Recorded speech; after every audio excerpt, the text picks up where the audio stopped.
Okay, welcome. Today we're going to review some paths. I think we need to work on paths a little bit more from what I'm hearing. Paths and layers and some of the things that go along and are associated with that. So we're going to do this and work on a little bit of text as well. In the meantime, what we're going to do is change this file right here to, and let me change my box around here, change my framing maybe a little bit. We're going to change this to this. And so that's the process that we're going to be working on. What you'll need to do, though, is go to the web, go to our blog, and upload or download the Ferrari image. And there's also an image with flames on it that you want to download. So if you'll download both of those, come back and we'll be in good shape, and we'll see you in just a moment. Okay, you should have your Ferrari image open, and you also should have, hopefully, your flames image. So we'll have both of those with us. This first one, the Ferrari image, one of the very first things we need to do is enlarge this screen. Now, I'm going to hit my F key so that I frame it properly and I can see everything that's going on. In this case, I'm going to go to Image, Canvas Size, and I want to make this larger above and below there. So if I put this right here, if I have this box checked, and you can see that it will check multiple areas. If I increase my height right here to 40 inches, it means it's going to add a little bit of space above and below. If I click here, it's only going to add that space above. If I click here, it will only add that space below, and so on. So I can add to the width and the height by that. I want to add a little bit above and below.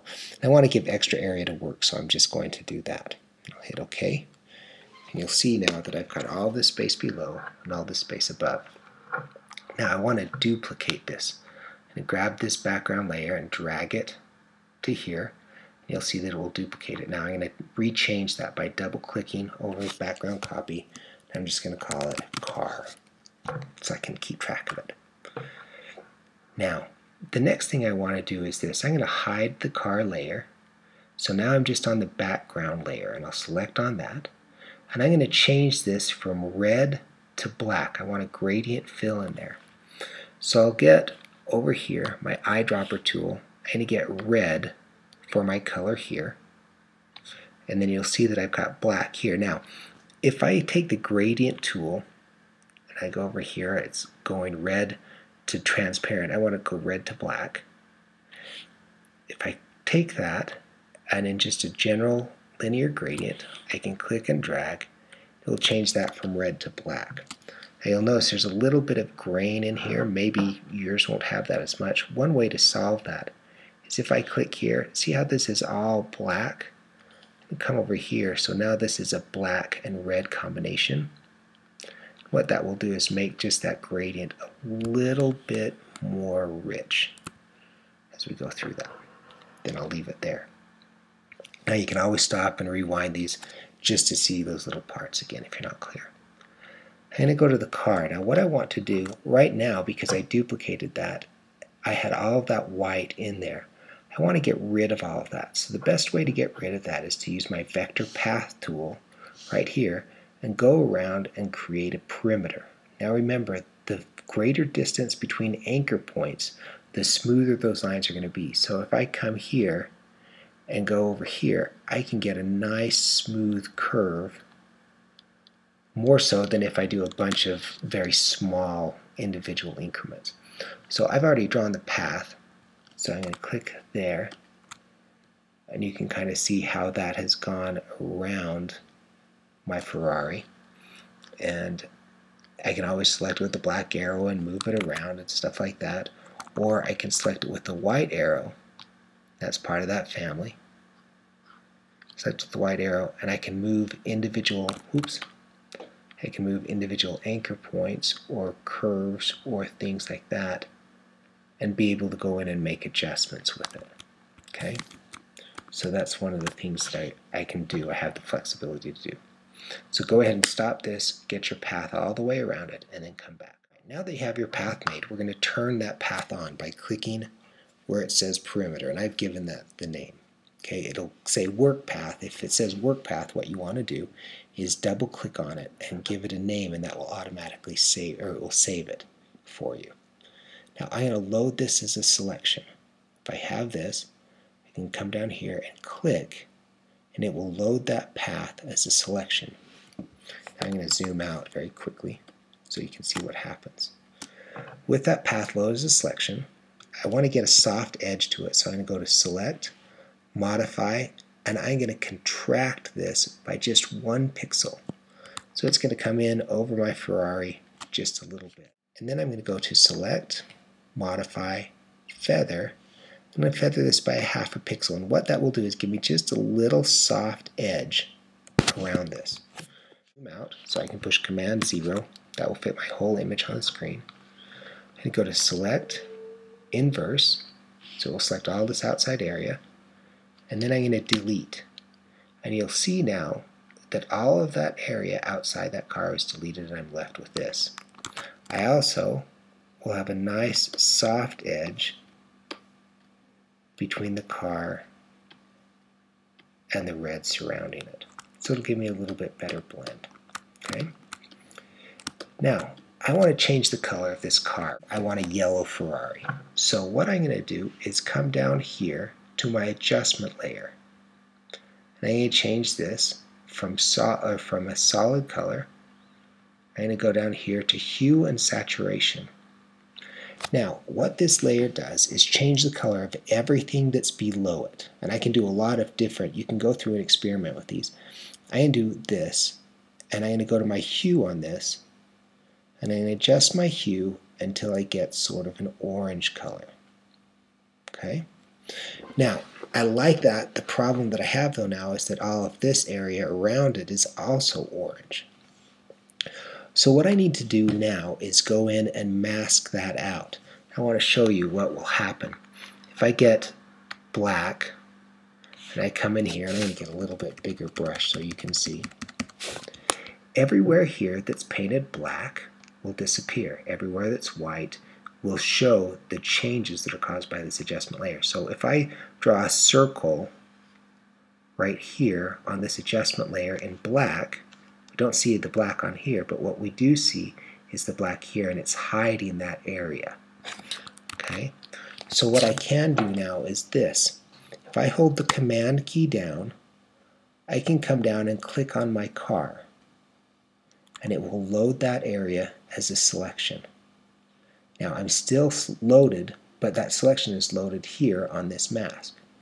So I'll go to Select, Inverse, and go Edit, Fill, Edit, Fill, and fill it with black. And now all of that area around there will be changed because I've blocked out all of that mask. Now, if I had done instead, if I had gone to Edit, Fill, we'll say 50% gray, and you get a little bit more of an orange look. And I think I like that maybe just a little bit better because it starts this to be a little more orange right here, so it's a little more consistent with this. So I've got it overall a little orange, but now I'm going to make my foreground color white, and on my gradient tool, I'm going to get my linear gradient going from white to nothing, or to no color. I'm going to click and drag like that. It's going to give me a little more orange, and I might do it a little further down just so I see that and I can get a little more orange there, and the color's a little better for me anyway. Okay? Alright, now we've got to create a shadow in here. Now this works out really well so far, and I'm just going to leave that for right now. I've got to go in here though, and I've got to create a shadow underneath the car. Now this is really easy. First I need to create a new layer.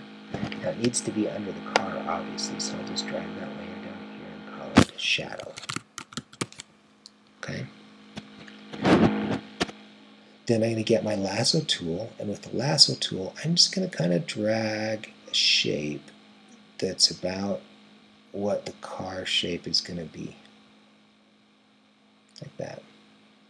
I'll go to Edit, Fill. Oh, let's see. Oh, I guess I need to be on my layer. Go to Edit, Fill, and I'm going to fill this with black, like that. Now that shadow's a little strong, so I'll go to Filter, Blur, Gaussian Blur. And I'm going to soften up that shadow quite a bit, like that. Okay? This is going to give me 29. The more I drag it, the softer it's going to be, the less, the harder. So I'll hit that. And then to get that to seem like it's stretching out a little farther and the light's diffusing a little more, I'm going to go to Filter, Blur, in this case Motion Blur.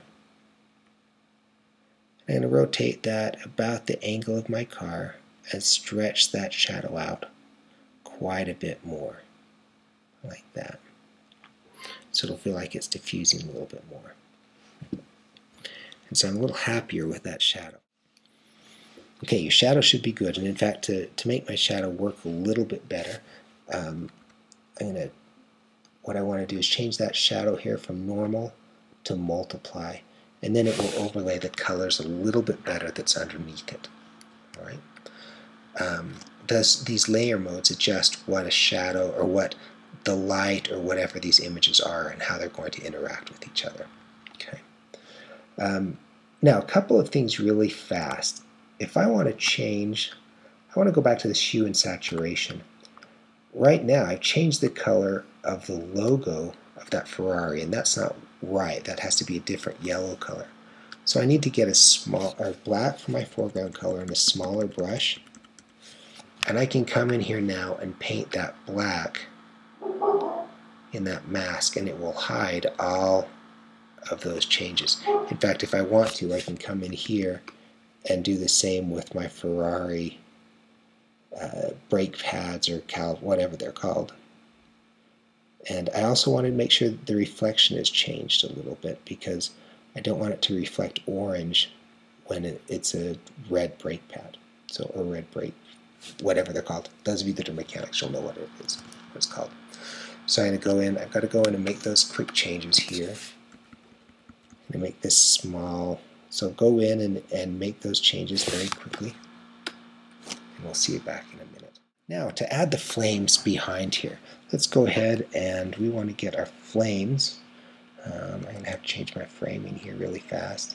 I'm going to select all and copy. So Command A and then Command C. Now I'll go back to my car, and I want to go behind the car. So I want to get to a layer behind this and push Command B and paste.